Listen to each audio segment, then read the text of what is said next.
This is the dress you want to make this summer, and I'll tell you why. Hi everyone, my name is Rebecca and I redesign old thrifted items and I show you step by step how to do it. I'm super excited to share today's video because we are making a summer maxi dress, and this is something I've seen both on Instagram and on Pinterest and on TikTok, and I think it's a very popular design. I'm using, of course, an old bed sheet, so we are using sustainable materials. I found this vintage bedsheet online and I really fell in love with the details, and I want to make a ruffle cape where this is starting, and also just I want to have fun with the pattern and try to use that in my design so it looks like it's intentional and it looks like it is made for a dress and not for a bedsheet. Let's get started. Okay, so to start off, we're going to cut the fabric in 3 different layers. The first layer is going to measure double the size of the width around your bust and about 50 centimeters down. The next rectangle is going to measure double the size of the previous one and about 30 centimeters down. And the last piece is going to measure 1.5 times bigger than the middle section and 30 centimeters down.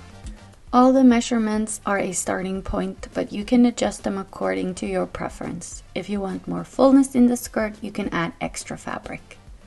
Moving over to the top part of the dress, we're adding 2 centimeters seam allowance at the top, and then we're measuring down to under the bust. And then you're going to flat iron a crease and sew a straight stitch with about 1 centimeter seam allowance. Next, from this seam, we're going to measure about 10 centimeters down, and again we're going to press a crease and sew a stitch with 1 centimeter gap.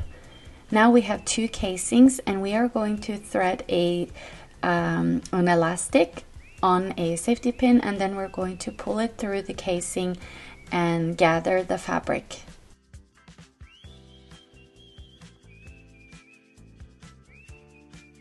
Once the elastic is secured in the casing, you can go ahead and fold the casing over and sew a stitch along the edge.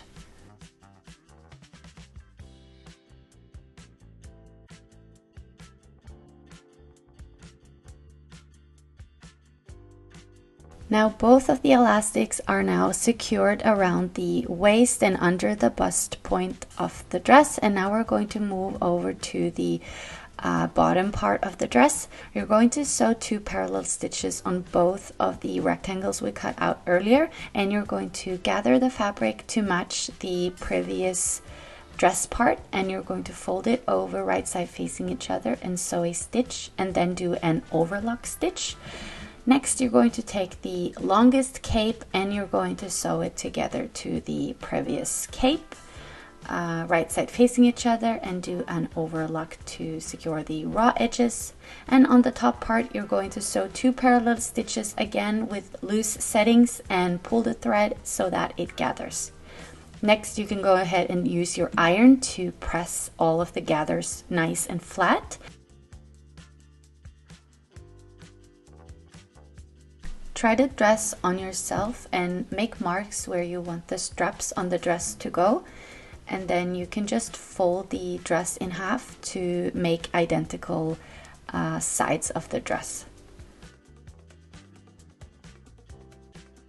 Now from the top corners of where you want the straps to go, we're going to use pins to pin down the gathers and make curves from that mark, and you're going to sew all the gathers flat down because we want them to have the gathered effect on the dress, and then you're going to cut away the excess fabric. So how far down you want to go depends on the design. You can have a very low back or a not so low back. Now we're going to cut out a long strip of fabric that measures 4 centimeters wide, and just I didn't measure the length, I just made probably about 2 meters. Sew a strip of fabric at the top of the dress, right side facing wrong side of the dress, and then you can go ahead and fold this strip over first 1 time, and then you can fold it over again and then do a top stitch to secure this strip over the top part of the dress.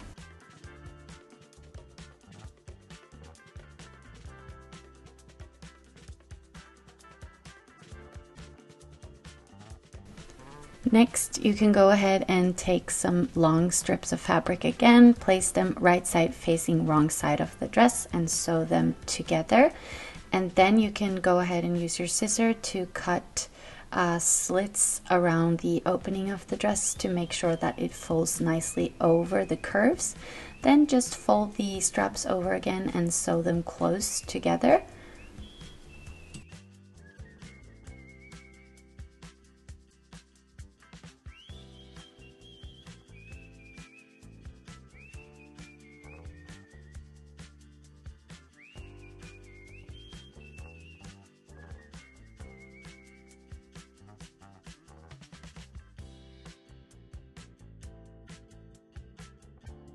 Once the straps are sewn together, you can close the dress back by just sewing it together at the back, and then you can go ahead and see where you want the straps to go. You can either do a crisscross or just take them parallel down.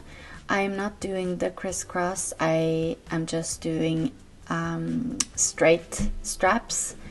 I measured how long I needed them to go, and then I folded them one time and I secured them with a pin, and then I sewed them down at the bottom and also at the top. Then I sewed a long strap of fabric again and I tied it into a pretty bow that I sewed on the front of the dress. I finished the dress by just sewing a doubled hem at 1 centimeter, and then I was done. I really hope you guys enjoyed this tutorial, and please subscribe if you want to see more content, and don't forget to give this video a thumbs up if you liked it, and stay tuned for next week because I have a very fun tutorial coming up next. See you guys next Thursday. Bye!